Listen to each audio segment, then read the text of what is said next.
Hi friends, आपकी YouTube channel आरटीसीसी math में स्वागत है। फ्रेंड्स, आज तुगलक वंश ख़त्म कर दिया जाएगा। मैं तो आज समाप्त हो जाएगा तुगलक वंश, जिसमें अभी हम लोग पढ़ेंगे एफएसटी के बारे में। मैंने पहले आपको एमबीटी तक पढ़ा दिया था। आज हम एफएसटी के बारे में पढ़ेंगे। एफएसटी का शासनकाल, एफएसटी क्या क्या किया, इसने क्या क्या भारत में महत्वपूर्ण काम किया जिसलिए इसका इतिहास लिखा जाता है या बताया जाता है। तो चलिए हम लोग पढ़ते हैं कि एफएसटी जो है अब अपने शासनकाल में क्या क्या इसने कर दिया था, वो सभी चीज़ों को हम लोग बारी बारी से समझेंगे। एफएसटी के बारे में हम लोग जानेंगे। सबसे पहला कि शासनकाल उसका कब से कब चला था। तो एफएसटी का शासनकाल था 1351 से लेकर 1388 ईस्वी तक चला था। एफएसटी इतना दिन तक वो शासन दिल्ली के गद्दी पर किया था। ठीक है। एफएसटी की सबसे अहम भूमिका थी कि वो 24 कष्ट कर जो होता था उसको समाप्त कर दिया और 4 कष्ट कर लेना शुरू किया। समझ गया? यानी 24 कर जो कर को समाप्त करके 4 कष्ट कर लेना इसने आरंभ कर दिया था, जिसमें सारे कर जो मैं आपको बताना चाहता हूँ कि सबसे पहला जकात कर था, खुम्स कर था, जजिया जकात कर था, ध्यान दीजिएगा, जजिया कर, जकात कर, खुम्स कर, खराज कर और जजिया कर, ये 4 कर लेना इसने आरंभ किया। बाकी 24 कर को क्या किया, इग्नोर कर दिया था। सबसे अहम भूमिका इसके भारतीय इतिहास में इसलिए था, लोग इसको पसंद क्यों करते थे, ये चीज़ मैं आपको बता रहा हूँ कि यह जो था लोगों के प्रति बहुत ही भावुक था, लोगों के प्रति जो है बहुत ही संवेदनशील था, क्योंकि ये जो भी लोग थे मतलब इसके शासन मतलब इसके राज्य में थे, उनके लिए बहुत बड़ा काम किया करता था। क्या करता था, किन्हीं का आर्थिक स्थिति कमज़ोर है तो उसको मजबूत करने को, उनको सुधारने का काम करता था। दूसरी बातें हैं, उनके लिए डॉक्टरी सुविधा यानी कि चिकित्सालय की सुविधा भी प्रदान कराया था। समझ गए? तो इसने जो है दिल्ली सल्तनत में बहुत ही अच्छा काम भी किया था, जिसके कारण इसे जो है दिल्ली सल्तनत में जो है दिल्ली सल्तनत यानी सल्तनत काल का अकबर भी कहा जाता है। यानी एफएसटी को सल्तनत काल का अकबर भी कहा जाता है इसी कारण से, क्योंकि यह बहुत शुभ शुभ काम भी किया था। यानी कि सती प्रथा पर इसने भी बैन लगाने का काम जो है प्रयास किया था। और मैं आपको बताया कि ये जो था जनताओं के प्रति बहुत ही भावुक था, संवेदनशील था, जिसके कारण जो है कुछ इतिहासकारों ने इसे कहा कि यह सल्तनत काल का अकबर है। चीज़ें समझ में आ गई। दूसरी बातें हैं, कुछ इतिहासकारों ने यह भी कहा इनके साथ कि औरंगजेब के काल का ये जो है इनका तुलना जो औरंगजेब से भी किया। क्यों? क्योंकि औरंगजेब जो था हिंदुओं के मंदिर को और मंदिरों को लूटपाट या ध्वस्त करना, इस सब काम औरंगजेब भी किया करता था, औरंगजेब भी किया था। तो उसी तरह का इसका भी काम वही था। ये भी क्या किया था कि उड़ीसा के जगन्नाथ मंदिर जो है, जिसे हम लोग पुरी के जगन्नाथ मंदिर कहते हैं, जहाँ पे हर एक साल रथ यात्रा निकलती है, उस रथ यात्रा मतलब उस पुरी के जगन्नाथ मंदिर को जो है इसने ध्वस्त करवा दिया था। और यहाँ तक कि हिमाचल प्रदेश में जो एक ज्वालामुखी मंदिर है, उस मंदिर को इसने लूटपाट भी किया था। तो इसीलिए कहा जाता है कि ये औरंगजेब धार्मिक रूप से जो था, यह दुष्टकारी वाला काम भी औरंगजेब की तरह किया था। औरंगजेब से इसको तुलना किया जाता है। एक तरफ ही जो हितकारी का काम भी किया था हित के लिए, तो एक तरफ धार्मिक रूप से जो है अहितकारी काम किया था, अहित के काम में। चीज़ें समझ में आ रही है? तो इसने जो है सभी कामें अलग अलग तरह से किया। इसकी सबसे अहम भूमिका क्या रहा इतिहास में कि ये जो था भारत में 6 शहर बसाया, 6 शहर जो है बसाया, जो आपको मैं बारी से बताता हूँ। पहला है फतेहपुर, उसके बाद फतेहपुर, उसके बाद फतेहाबाद, हिंसार, जौनपुर। ठीक है, याद रखिएगा जौनपुर शहर जो है अपने भाई के नाम पर बसाया था। जौनपुर यानी जौना खा, जिसका बचपन का नाम था, एमबीटी का बचपन का नाम क्या था, जौना खा था, उसके नाम पर यह शहर बसाया गया था। चीज़ें समझ में आ गई?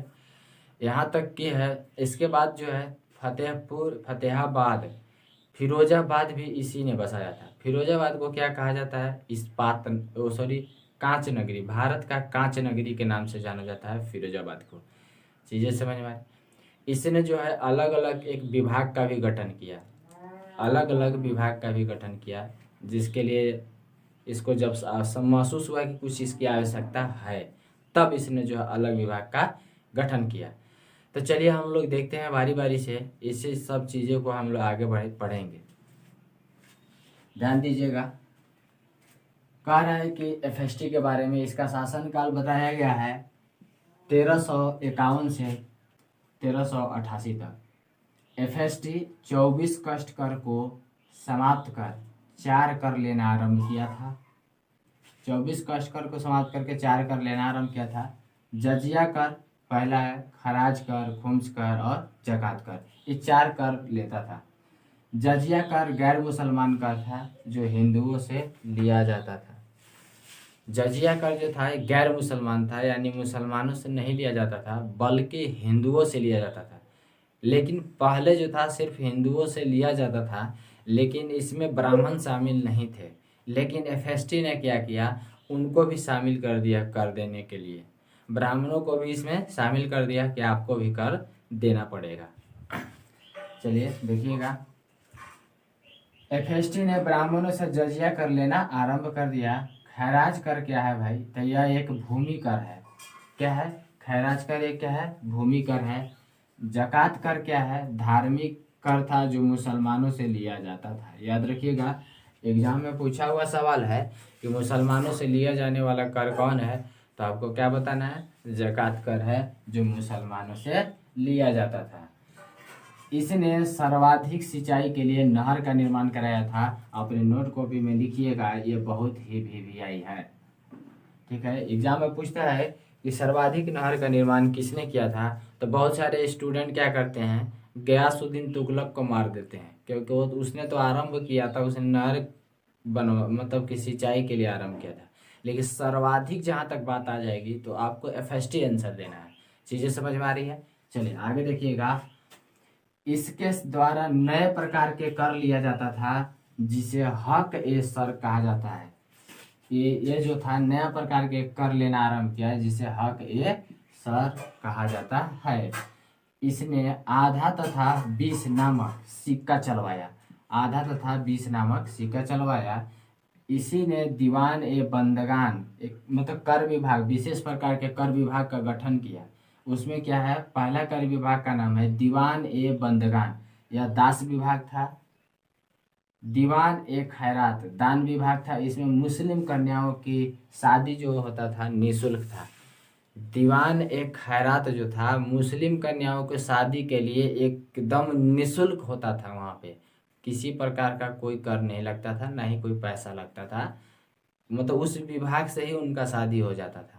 ये सिर्फ मुसलमानों के लिए होता था, मुस्लिम कन्याओं के लिए होता था, ऐसा नहीं है कि हिंदुओं के लिए होता था। ध्यान रखिएगा, तो एग्जाम में पूछा हुआ सवाल है कि मुस्लिम कन्याओं को शादी कराने वाला निःशुल्क शासक कौन था, तो आपको जवाब देना है एफएसटी था। चलिए आगे देखिएगा, दीवान ए बंदगान यह दास विभाग था। दीवान ए खैरात यह मुस्लिम कन्याओं को निःशुल्क शादी कराया जाता था। दाउर उल सफा यह चिकित्सालय भवन था। यह क्या था, चिकित्सालय भवन, क्योंकि यह इतनी सारी सुविधाएं रखा था, इसीलिए तो कहा जाता है सल्तनत काल का अकबर। लोगों को जो है, देखिए अपने से आप खुद से माइंड को एनालाइज करके सोचिए कि निःशुल्क जो है शादी करवाता था, निःशुल्क चिकित्सालय व्यवस्था था। इसमें कोई यह कैटेगरी नहीं बांटा हुआ था कि हिंदू मुस्लिम सिख ईसाई, इसमें ऐसा नहीं था। सभी जाति और सभी धर्म के लोगों के लिए औषधालय फ्री था, निःशुल्क सेवा था इसके पास। इसी के कारण इसे कहा जाता है सल्तनत काल का अकबर, क्योंकि अकबर भी अपने शासन काल में इसी तरह का कारनामा किया था। इसके सल्तनत काल में इसे सल्तनत काल का क्या कहा जाता है, अकबर कहा जाता है। ध्यान रखिएगा, ये बहुत वीवीआई है, इसे भी अपने कॉपी में नोट कर लीजिएगा। इसने 6 नगर की स्थापना किया। याद रखेंगे, है कुछ या ना वीवीआई, लेकिन ये तो 100% वीवीआई है। ये 6 नगर के बारे में आपसे पूछा जाता है। इसने 6 नगर का निर्माण करवाया, जिसमें पहला है फिरोजाबाद, दूसरा है फिरोजपुर, तीसरा हिंसार। ध्यान रखिएगा, हिंसार हरियाणा में पड़ता है। और उसके बाद फतेहाबाद, ये फतेहाबाद की स्थापना जो किया था अपने बेटा के जन्मदिन पर किया था। यह फतेहाबाद हरियाणा में पड़ता है, ठीक है। वहाँ के अपने बेटे के जन्म यहीं पे हुआ था फतेहाबाद में, क्योंकि उसका बेटा का नाम था फतेह खान। उसका बेटा का क्या नाम था? एफएसटी के बेटा का नाम था फतेह खान, और उसी के मतलब नाम पर जो है फतेहाबाद की स्थापना किया गया। अगला है फतेहपुर। जो फतेहपुर जो है ये कहाँ पे है? फतेहपुर जो है ये पंजाब में पड़ता है, सिंधु नदी के किनारे पर एक शहर है जिसका नाम है फतेहपुर। एक फिरोज शाह कोटला, आपको पता होगा फिरोज शाह कोटला ये दिल्ली में है, क्योंकि आपने सुना होगा कि फिरोज शाह कोटला स्टेडियम में मैच हो रहा है, चीज़ें चाहे फुटबॉल ग्राउंड मैच हो रहा है, कुछ भी हो रहा है, आपका एक नाम तो पता है कि फिरोज शाह कोटला मैदान दिल्ली में है। चीज़ें समझ में आ रही है, याद भी रहेगा आपको। इसने जगन्नाथ मंदिर और उड़ीसा के है, और ज्वालामुखी मंदिर को लूट लिया था, जो हिमाचल प्रदेश में पड़ता है। कहाँ पर पड़ता है? हिमाचल प्रदेश, हिमाचल प्रदेश में पड़ता है। इसको ही क्या कर दिया था? एफएसटी जो था लूट लिया था। तो ये सभी चीज़ें इसके साथ बीता था, इसने इस सारी चीज़ों को काम जो है अपने शासन काल में अंजाम दिया था। इसे थोड़ा बहुत गौर से देखिए और आपको समझिए कि ये सही इसके शासन काल में ये सब क्या क्या हुआ।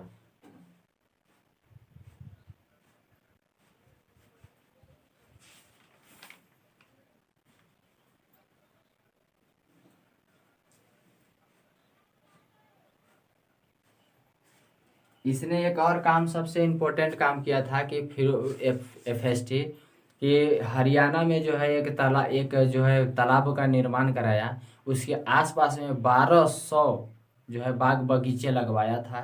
ये भी कहीं कभी पूछा जाता है एग्जाम में कि 1200 बाग बगीचे एक तालाब के आसपास लगवाने वाला सुल्तान कौन था? 1200 बाग बगीचे, तो आपको बताना है कि एफएसटी था जिसने 1200 बाग बगीचे लगवाया था। 6 शहर का स्थापना किसने किया था? एफएसटी ने किया था। 24 कास्ट कर को समाप्त करके 4 कर लेना किसने आरंभ किया था? तो ये एफएसटी ने किया था। हाँ, एक चीज़ और है, मैं थोड़ा सा ही वो जो 4 जो कर लेता था उसका मैं एक ट्रिक आपको बता देता हूँ, तो ट्रिक के माध्यम से आपको बहुत अच्छी तरह से याद है।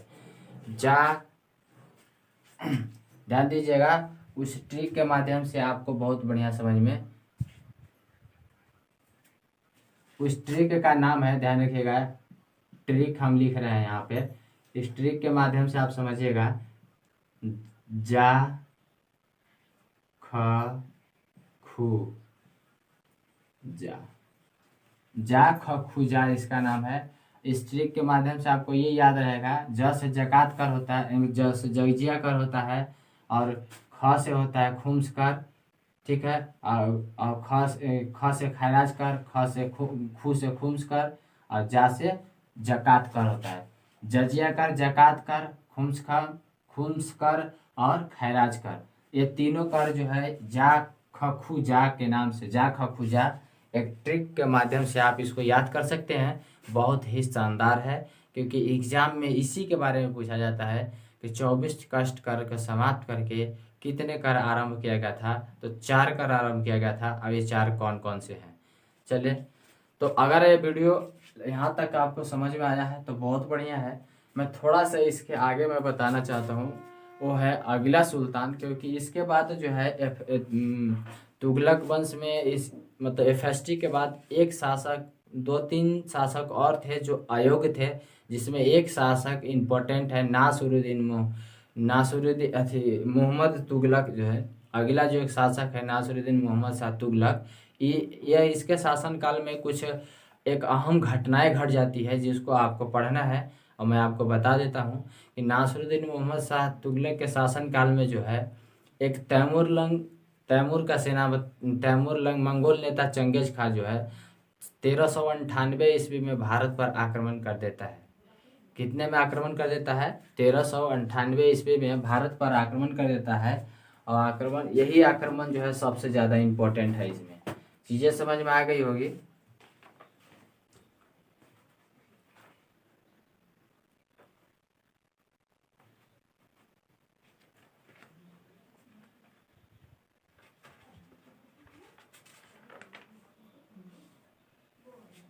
नासिरुद्दीन मोहम्मद शाह। नासिरुद्दीन मोहम्मद शाह तुगलक जो था, इसके शासन काल में मंगोल निवासी तैमूरलंग, ठीक है, मंगोल निवासी तैमूरलंग 1398 ईस्वी में भारत पर आक्रमण कर देता है। नासिरुद्दीन मोहम्मद शाह तुगलक के शासनकाल में दिल्ली सल्तनत की सीमा जो थी सिमट गई थी, क्योंकि यह इतना इतना मतलब क्रिटिकल, मतलब इतना मजबूत शासक नहीं था, क्योंकि एफएसटी के मरने के बाद जो था दिल्ली सल्तनत में बहुत बड़ा जो हड़कंप मच चुका था एफएसटी के मरने के बाद। कारण इसलिए क्योंकि यहाँ पे अयोग्य शासक थे, अब उसका कोई योग्य शासक था ही नहीं, तो होगा क्या, अब तो सब तो उथल पुथल होने लगा। जब उथल पुथल होने लगा तो उसमें एक नासिरुद्दीन मोहम्मद शाह तुगलक दिल्ली के गद्दी पर बैठ जाता है। इसी के समय में अटैक होता है, जिसके कारण दिल्ली की सीमा जो है सिमट जाती है, सिमट कर पालमपुर तक आ जाती है। कहाँ तक सीमा पर आ जाती है? पालमपुर तक सीमा जो है सिमट कर आ जाती है। पालमपुर जो है ये दिल्ली में ही, दिल्ली से थोड़ा हटकर पड़ता है, वहीं पे पालमपुर तक सीमा इसकी सिमट जाती है। क्योंकि आपको पता होगा कि इससे पहले जो था ब्रिटिश जो था मोहम्मद बिन तुगलक, दक्षिण भारत तक उसका अधिकार हो गया था, लेकिन वो सीमाएं धीरे धीरे सटता चला गया और लास्ट में पालमपुर तक आकर सिमट गया।